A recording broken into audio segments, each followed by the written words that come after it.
दर्शनं मन्दहासरुचिराननाम्बुजं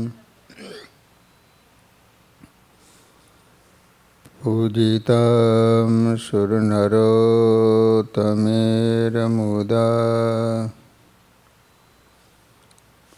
धर्मनन्दनमहं विचिन्तये। बोलो स्वामीनारायण भगवाननी, श्री हरिकृष्ण महाराजनी, श्री राधा कृष्ण देव, श्री नरनारायण देवनी, श्री लक्ष्मीनारायण देवनी।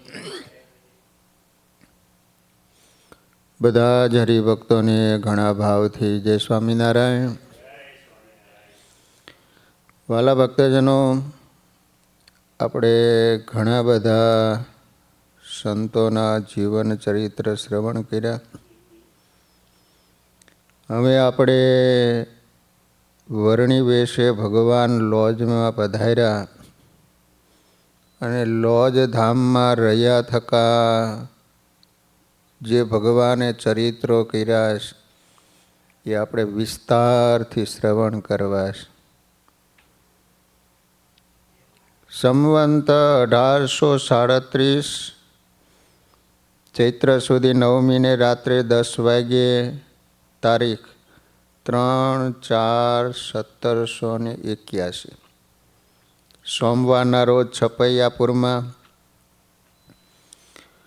પૂર્ણ પુરુષોત્તમ નારાયણ ધર્મદેવ થકી ભક્તિ માતાની કુખે પ્રગટ થયા. પછી કૃત્યાનો પરાજય કર્યો, કાલિદત્ત આદિક દુષ્ટોનો વિનાશ કર્યો. સૌના મન પોતાની મૂર્તિમાં તલ્લીન રહે એવી છપૈયામાં 3 વર્ષ સુધી અનેક બાળ લીલાઓ કરી. છપૈયામાં ભગવાન 3 વર્ષ રહ્યા છે. પછી ત્યાંથી અયોધ્યા ગયા.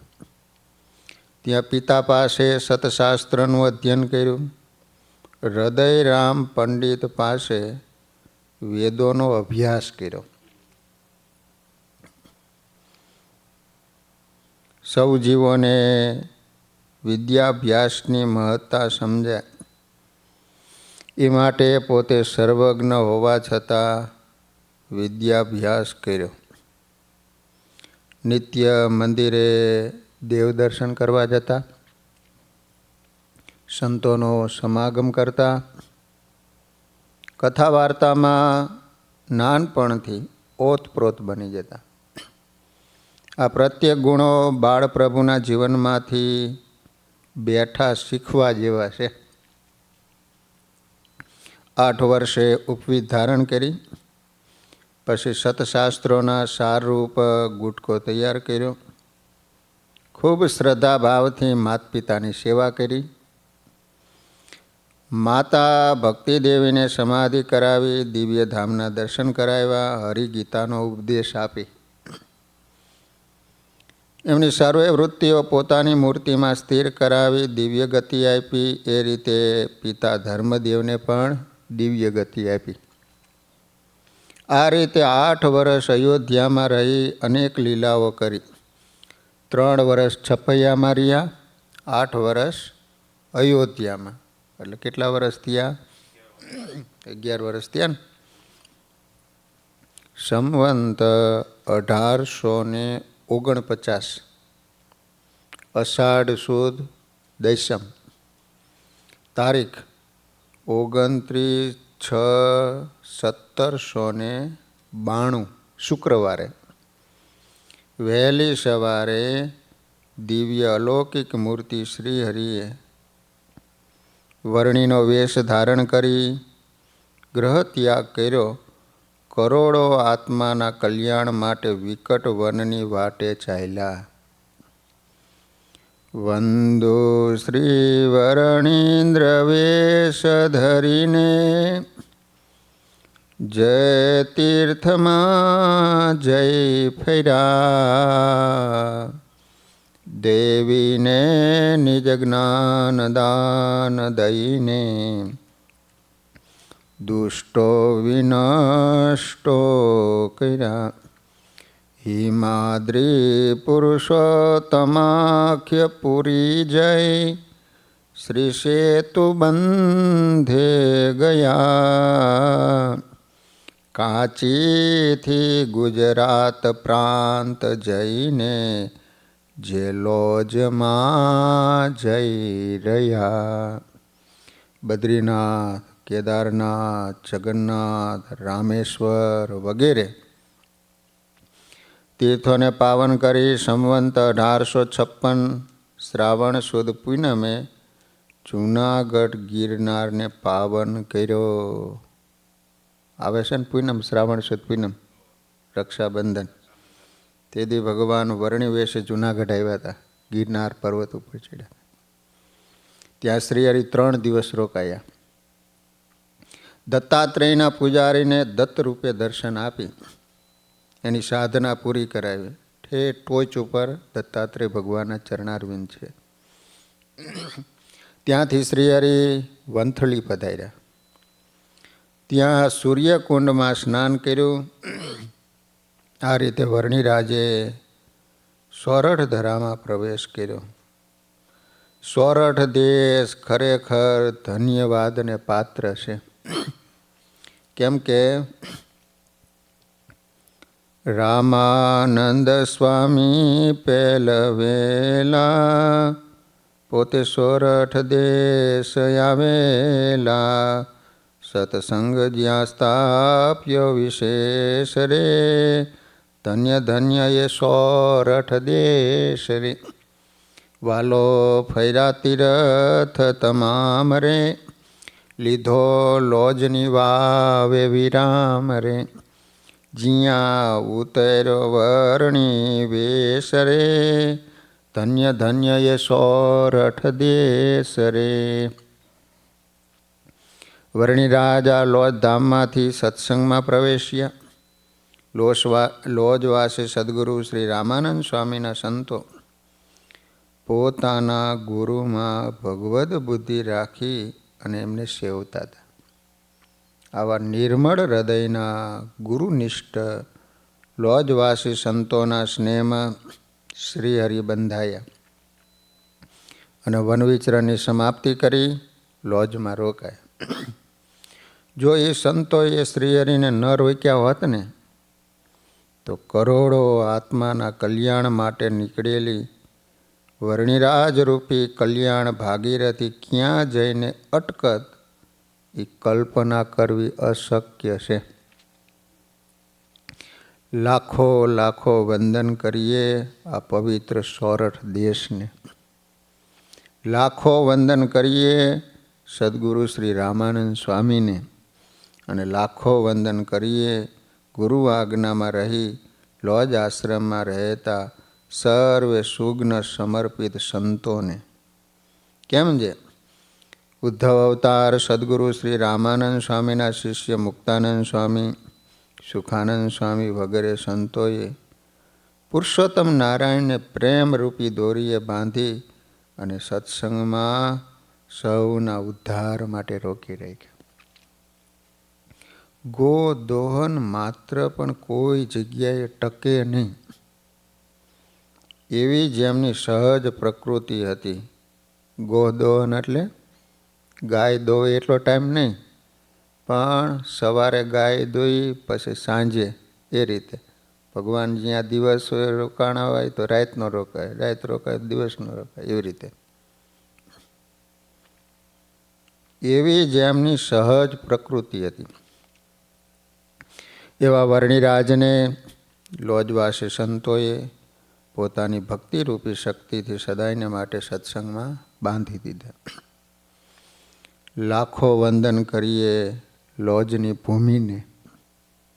કેમ જે આ ભૂમિએ પ્રગટ પુરુષોત્તમ નારાયણને શ્રી નીલકંઠ વર્ણિના રૂપમાં સત્સંગમાં પ્રવેશ કરાયો. અહીંના સત્સંગીઓ અતિ ભલા ભોળા અને શુદ્ધ હૃદયના હતા. પર્વત જેવા અડગ વિશ્વાસી, નિષ્ઠાવાન, અને નિષ્કપટ હતા. સાગર જેવી વિશાળ ભાવનાવાળા, ઉત્સાહી અને એકબીજાને પરસ્પર આદર દેનારા હતા. આવા ભક્તોનો મોટો સમુદાય સોરઠ ધરા ઉપર હતો. સત્સંગી ઉમંગી અતિશે, જેના દિલમાં દગો ન દિશે. પરસ્પર જ્યાં પ્રેમ વિશેષ, ધન્ય ધન્ય ઈ સોરઠ દેશ. બાગ બગીચા વાડી વિશાળ, રસકસથી દેશ રસાળ. પોતે પધાર્યા ત્યાં પરમેશ, ધન્ય ધન્ય ઈ સોરઠ દેશ. આવી સોરઠની રસાળ ધરાને પાવન કરતા પ્રભુજી સંવંત 1856 શ્રાવણ વદ તીજના રોજ પીપલાણા પધાર્યા. પીપલાણા શ્રી વર્ણિરાજે પીપલાણામાં આવી પાદરમાં કોઈકને પૂછ્યું, અહીં કોઈને ત્યાં સદાવ્રત અપાય છે? ત્યારે ત્યાંના ભાગ્યશાળી માણસોએ કહ્યું, હા બાલાજોગી, અહીં પલ્લેવાડ બ્રાહ્મણ નરસિંહ મહેતાને ત્યાં સદાવ્રત અપાય છે. તે બહુ સારા ભગત છે. તમારા જેવા સાધુ સંતોને ખૂબ ભાવથી પોતાને ઘેર તેડી અને જમાડે છે. તે સાંભળીને મહારાજ એમના ઘરે ગયા. અલખ નિરંજન ભિક્ષામ દેહી એમ કહીને સદાવ્રત માંગ્યું. એ વખતે નરસિંહ મહેતાના ઘરના મનુષ્ય કૂવે પાણી ભરવા ગયા હતા. પહેલાં કૂવે પાણી ભરવા જવું પડે. અત્યારની જેમ નહીં, આમ ખોલે નળમાં પાણી આવે. મહેતા બાજુમાં દુકાને પૂજા કરતા હતા. દીકરો કલ્યાણ ગામમાં કામકાજે ગયો હતો. એના દીકરાનું નામ કલ્યાણ હતું. નરસિંહ મહેતા. સવારનો સમય હતો એટલે પૂજા કરતા હતા. બ્રાહ્મણ હતા.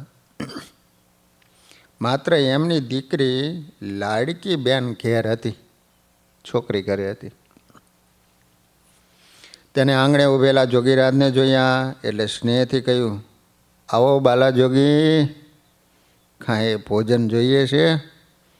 વર્ણિરાજ કે હા, આપો તો જમીએ, અમે ખૂબ ભૂખ્યા છે. ત્યારે દીકરીએ કહ્યું કે જોગી, 2 કલાક ખમો ને તો ઊના રોટલા કરીને જમાડું. ત્યારે મહારાજ કહે, કાંઈ તૈયાર ભોજન હોય તો આપો, અમે જમીએ. ત્યારે દીકરી કહે, તૈયાર ભોજન તો હાજર નથી. ત્યારે નીલકંઠ બ્રહ્મચારી કહે, કોઈ વડીલ તમારે ઘેર નથી? દીકરી કહે, જોગી, મારા માતા પાણી ભરવા ગયા છે, પિતાશ્રી આ બાજુની દુકાનમાં પૂજા કરે છે, પણ તમારે તો ભોજનનું કામ છે ને, તો થોડી વાર ખમો, હું આપણા માટે ગરમ ગરમ રોટલા આદિ કરી આપું. આ તો સોરઠ દેશ, અમે અભ્યાગતોને શીર સાટે સાચવીએ. લો,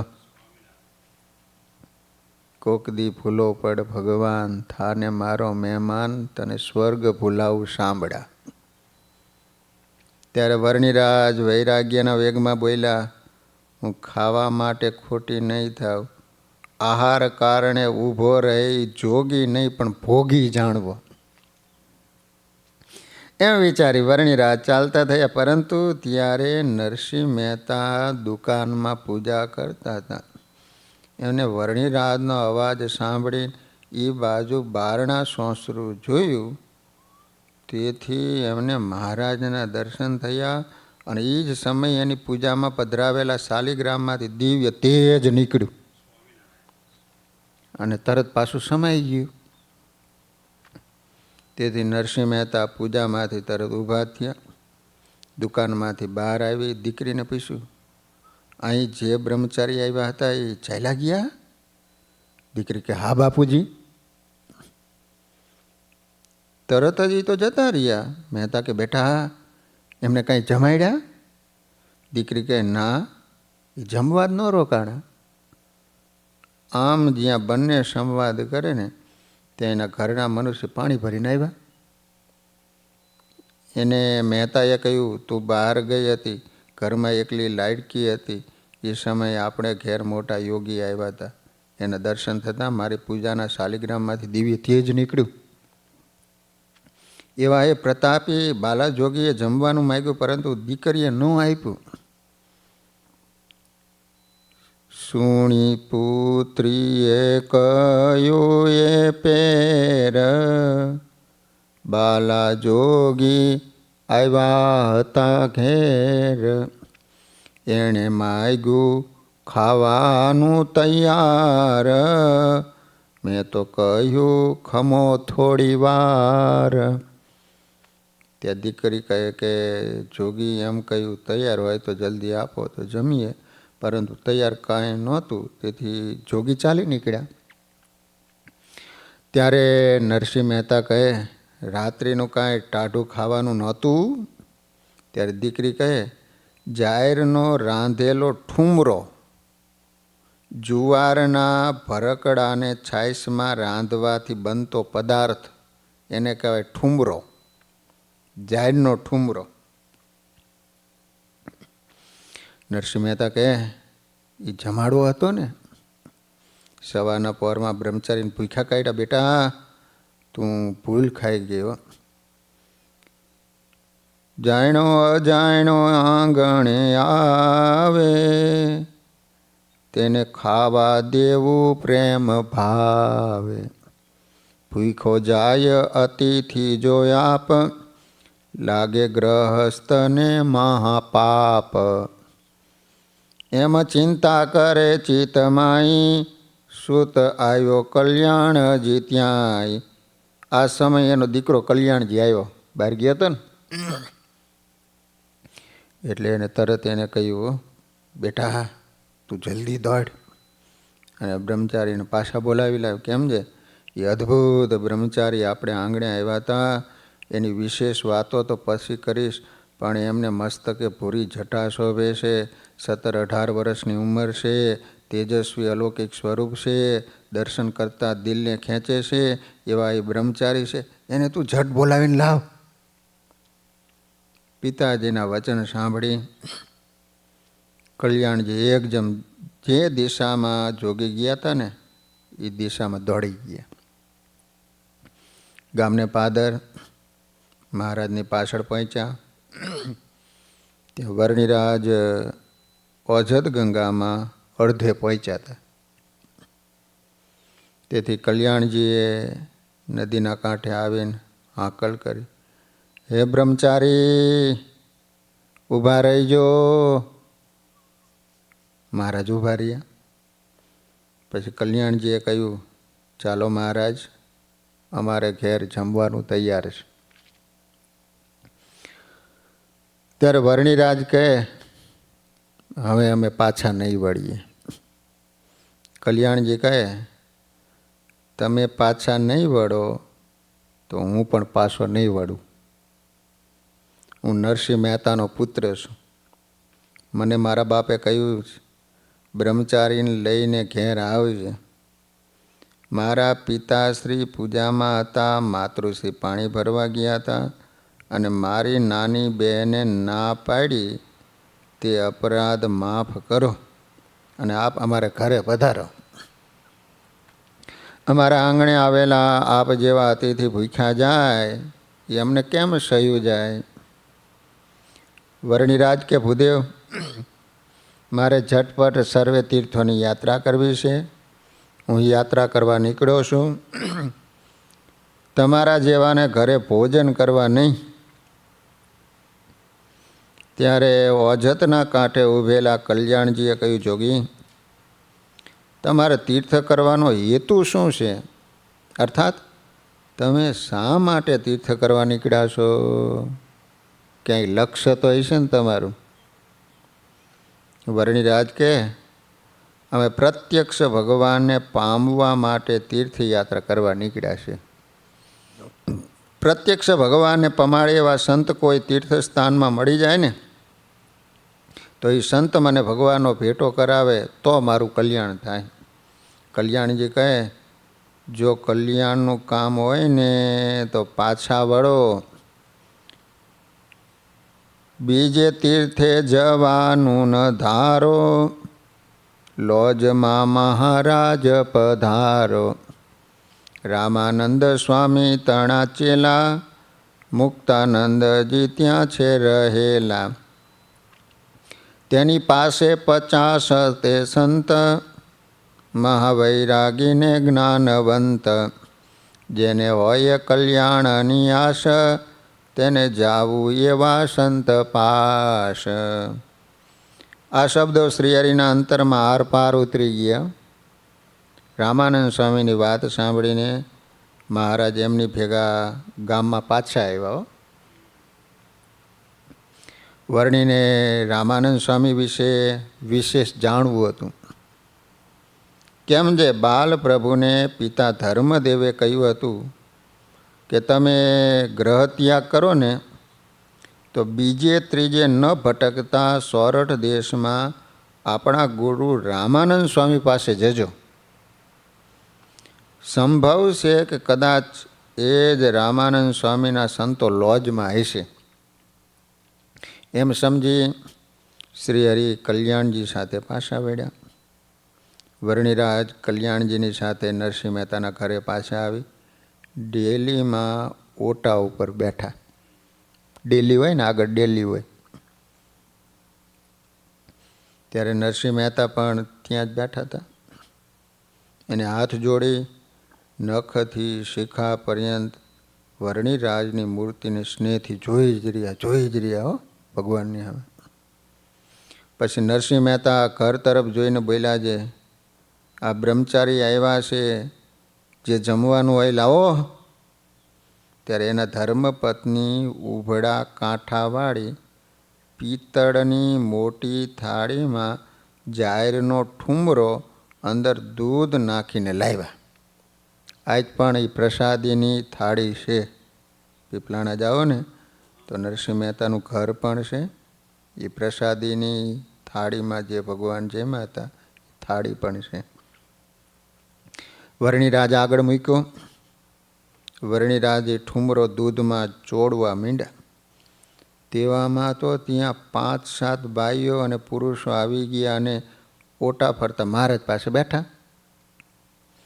એ વખતે નરસિંહ મહેતા મહારાજની માધુરી મૂર્તિને નિહાળતા થકા બોલ્યા, હે બ્રહ્મચારી, આ નાળીઓ દેખાય છે એવું ઉગ્ર તપ તમે શું ભગવાન મેળવવા કર્યું છે કે અમથું મનાવા પૂજાવા કર્યું છે?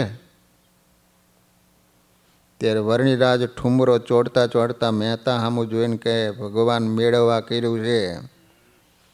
ત્યારે મહેતાએ વાત ઉચ્ચારી, તમે સુણો બાલા બ્રહ્મચારી, નવ ખોટું લગાડશો મન, નથી મોક્ષ સાચા સંત વિન. આમ નામ તપ કરશો, યોગ સાધશો, તીર્થોમાં અટન કરશો, પરંતુ સાચા સંત મળ્યા વિના ભગવાનનો ભેટો થાય નહીં, અને ભગવાન ભેટા વિના મોક્ષ મળે નહીં. તમે વૈરાગ્ય પામ્યા જે વાર, છોડ્યું શું સમજી ઘર બાર. સમજ્યા વિના વ્યર્થ સાધન, નથી મોક્ષ સાચા સંત વિન. ધન્ય ધન્ય તમારો વૈરાગ્ય, ધન્ય કર્યો સંબંધીનો ત્યાગ.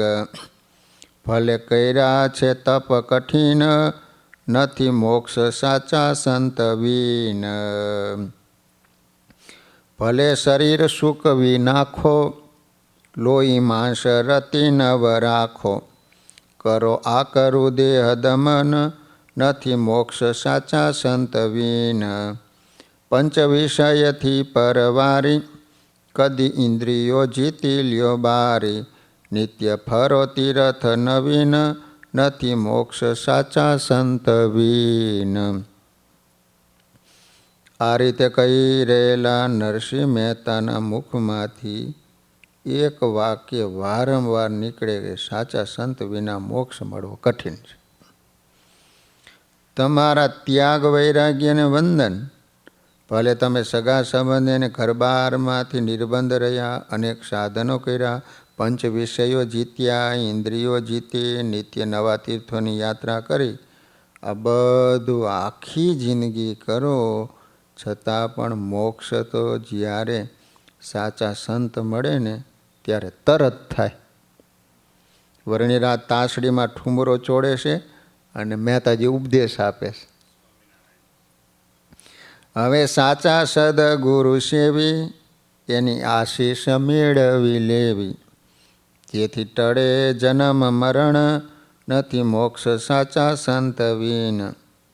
તપ કરશો આખું આયુષ્ય, તેનું મળશે ફળ અવશ્ય, પણ ન ટળે આવાગમન, નથી મોક્ષ સાચા સંત વિન.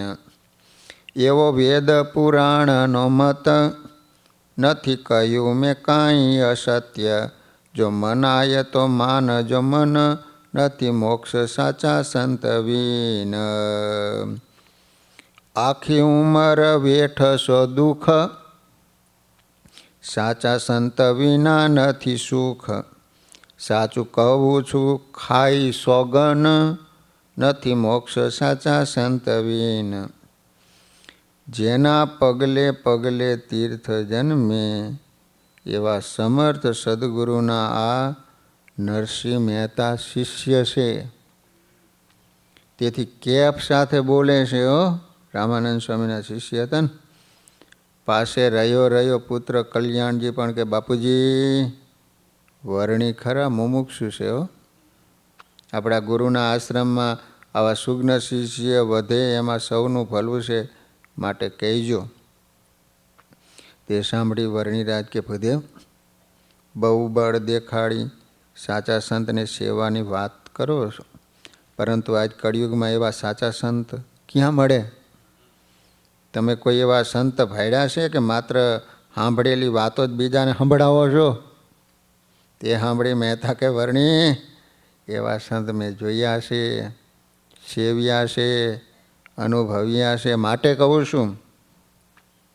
એવા મોક્ષના દાતા સાક્ષાત, રામાનંદ સ્વામી છે હયાત, માટે હોય કલ્યાણની આશ, જાયજો રામાનંદ સ્વામી પાસ. રામાનંદ સ્વામી મળ્યા વોણું, જાણો કલ્યાણનું છે વગોણ.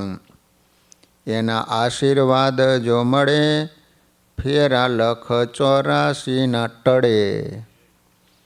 જ્યારે રાજી થાય એવા સંત, ત્યારે આવે સાધનનો અંત. એવા ગુરુ રામાનંદ સ્વામી, મહાસમર્થ અંતરજામી. લોજ ગામમાં પોતે રહ્યા છે, ઘણા શિષ્યોને સાધુ કર્યા છે. સદાવ્રત દેશે ઘણા ગામ, મોક્ષ સાધન રૂપ તમામ. એની આજ્ઞાએ આ ગામમાં, સદા દઉં સદાવ્રત આઈ. એવી વાત કરે ઉનેવાડ, એક ચિત્તથી સુણે દયાળ. વર્ણિરાજને આ વાત બહુ ગમી હો. તેથી સ્નેહથી બોલ્યા, મહેતા બહુ સારું બહુ સારું, અમે જરૂર સદગુરુ રામાનંદ સ્વામીને મળશું. શ્રી વર્ણિરાજે આ પ્રમાણે વાતો કરતાં કરતાં દૂધ અને ઠુમરો ચોડતા જાય, કૂચો કાઢી એક બાજુ મૂકતા જાય. પછી થાળીમાં રવો રહ્યો એને મહારાજ પી ગયા.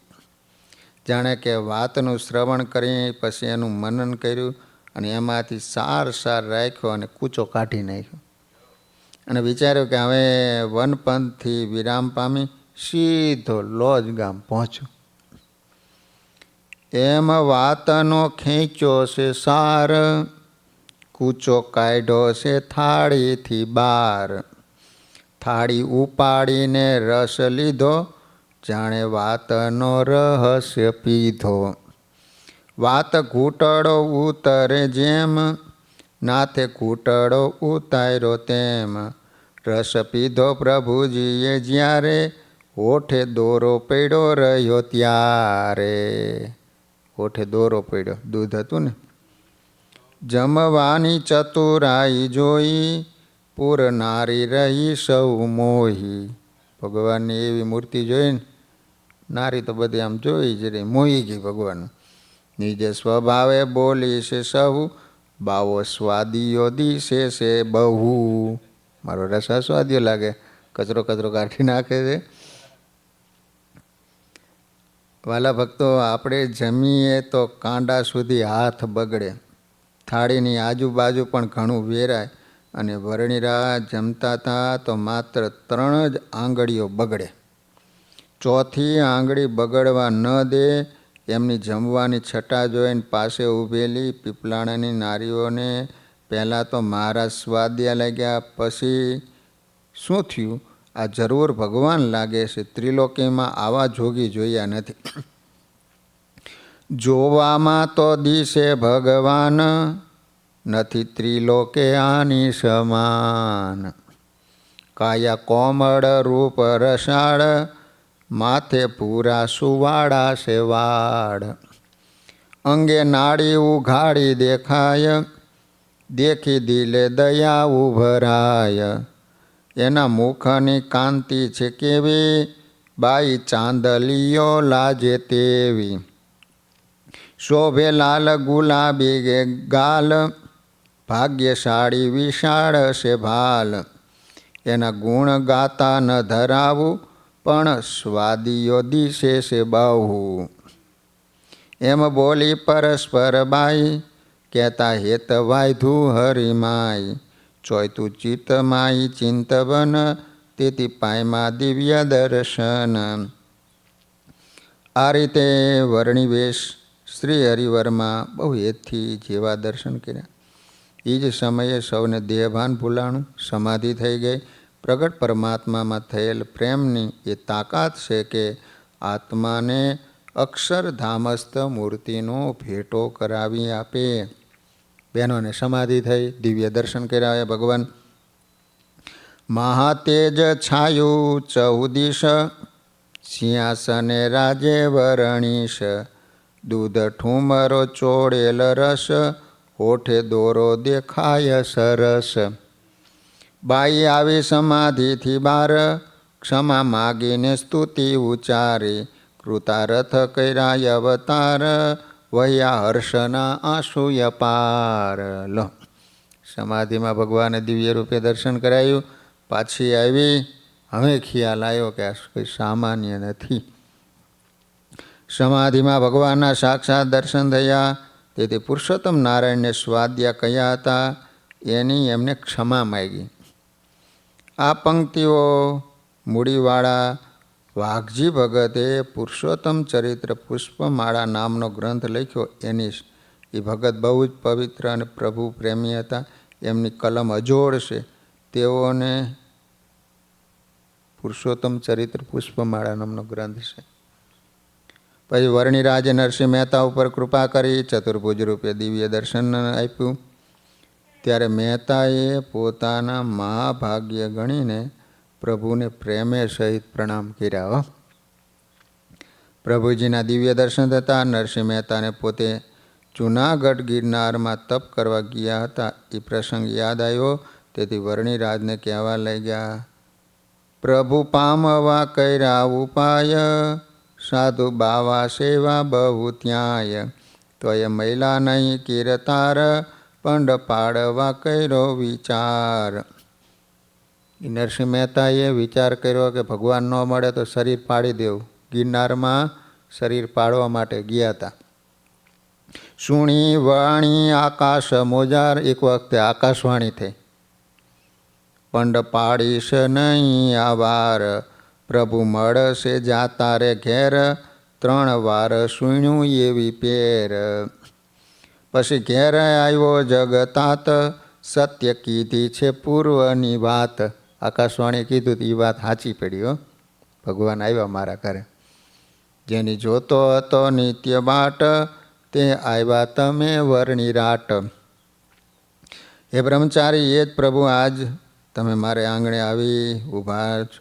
ઓહો, આજ મારા ભાગ્યનો પાર નથી. પ્રભુ મળવા કરે શ્રમ ઘણો, શ્રમ વ્યર્થ ન થાય તે તણો, એવો છે શ્રી હરિનો ઠરાવ, જુએ અંતરનો શુદ્ધ ભાવ. માટે આપ મારા હૃદયના શુદ્ધ ભાવને જોઈ આજ મને સાક્ષાત મળ્યા. એટલી વાત કરતાં મહેતાની આંખમાં પાણી આવી ગયા અને કહેવા લાગ્યા, જાણ્યા વિના દીધો ઉપદેશ, ક્ષમા માગું છું એ વરણીશ. અણતેડાય અવિનાશ, હવે રહો સદા અહીં વાસ. મેં તમને જાણ્યા નહીં, મેં ઉપદેશ આપ્યો. એ નાથ, આપ મારે ઘેર અતિ દયા કરીને વણતેડા પધાર્યા. તે મારા મોટા ભાગ્ય છે. મેં આપને જાણ્યા વિના ઉપદેશ આપ્યો.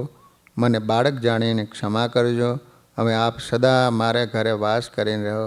આમ રડતા હૃદયે નરસિંહ મહેતાએ પ્રાર્થના કરી. છતાં મહારાજે પીપલાણાથી વિદાય લીધી. કેમ જે મહેતાએ આપેલા ઉપદેશનું હરિવારે અમૃતની સમાન પાન કર્યું હતું. તેથી હવે લોજ આશ્રમમાં વસતા સંતોના દર્શન કરવાની મહારાજને તીવ્ર ઈચ્છા થઈ છે. નરસિંહ મહેતાએ વરણીરાજને રોકવા ઘણી વિનંતી કરી, છતાં એમની પાસેથી વિદાય લઈ પીપલાણા ગામથી નીકળી મહારાજ આખાને માર્ગે વરણીરાજ ચાલતા થયા. ત્યારે નરસિંહ મહેતા પણ એને વડાવવા માટે પાછળ ચાલતા થયા. રસ્તામાં મહેતા પ્રભુને પોતાને ઘેર રોકાવાની પ્રાર્થના કરે છે. એમ ચાલતા ચાલતા નરસિંહ મહેતા ઓજત ગંગાના સામા કાંઠા સુધી પ્રભુને વડાવવા આવ્યા છે. એ વખતે મહેતાને પ્રેમ વિભોર થઈ રડતા જોઈ વરણીરાજના અંતરમાં કરુણા વ્યાપી. વરણીરાજે એમના હામી અમી દ્રષ્ટિ કરી. બંનેની નજર એક થતાં નરસિંહ મહેતાને સમાધિ થઈ. તેથી તેઓ ત્યાં ધરતી ઉપર ઢળી પડ્યા. શ્રી હરિએ દયા કરી સમાધિમાં એને પોતાનું અક્ષરધામ દેખાડ્યું. મચ્છ, કચ્છ, વરાહ, વામન અને રામકૃષ્ણાદિક 10 અવતાર શ્રીજી મહારાજની સ્તુતિ કરતા જોયા.